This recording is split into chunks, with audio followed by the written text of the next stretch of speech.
윤석열 대통령의 직무가 정지되면서 이제 여의도는 헌법재판소 탄핵 심판을 넘어 포스트 탄핵 전국까지 바라보고 있습니다.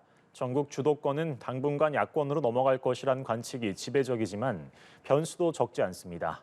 앞으로의 전국 어떻게 흘러갈지 성승환 기자가 보도합니다. 탄핵안 가결의 후폭풍은 즉각 국민의힘을 덮치며 이미 내홍 상태인 당을 내전으로 이끌 것으로 보입니다. 당장의 관전 포인트는 지도부 총사퇴와 비대위 전환 등 당내 쇄신 요구 목소리가 이번 가결 책임론과 맞물릴 수 있다는 점입니다.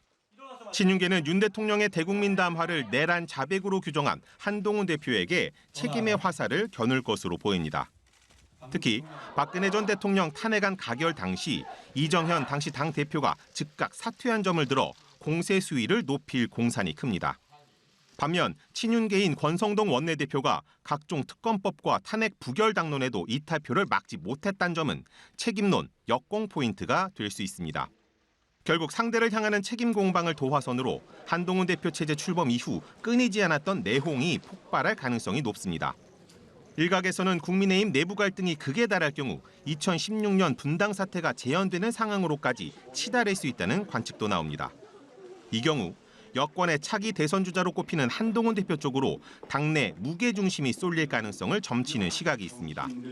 탄핵안 이탈표가 적지 않았던 만큼 40~50명으로 추산되는 중립지대 의원들을 동력 삼아 친한계가 주류로 탈바꿈할 수도 있다는 겁니다. 더불어민주당을 비롯한 야권에서는 전국 주도권을 완전히 가져오기 위해 대여 압박 수위를 최고조로 끌어올릴 것으로 예상됩니다. 우선 특검과 국정조사 등의 각종 카드로 비상계엄 진상규명을 통해 집권 여당의 연대 책임론 부각에 집중할 가능성이 높습니다. 특히 추경호 전 원내대표를 탄핵소추안에 공모자로 적시한 만큼 헌재에서 진행될 탄핵 심판과 연계해 대여 공세의 화력을 끌어올릴 전망입니다. 동시에 윤 대통령 직무정지로 인한 국정공백 수습 과정에서 주도권을 쥐며 향후 펼쳐질 수 있는 조기 대선에도 대비할 것으로 보입니다. 이에 앞서 헌법재판소 최종 결론이 언제 어떻게 나올지가 향후 전국에서 가장 중요한 첫 번째 변수입니다. 검경의 비상계엄 사태 수사와 민주당 이재명 대표에 대한 각종 재판도 전국 향방을 가르는 중대 변수로 꼽힙니다.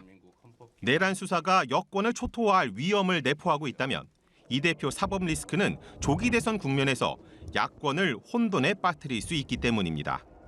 연합뉴스 TV 성수환입니다.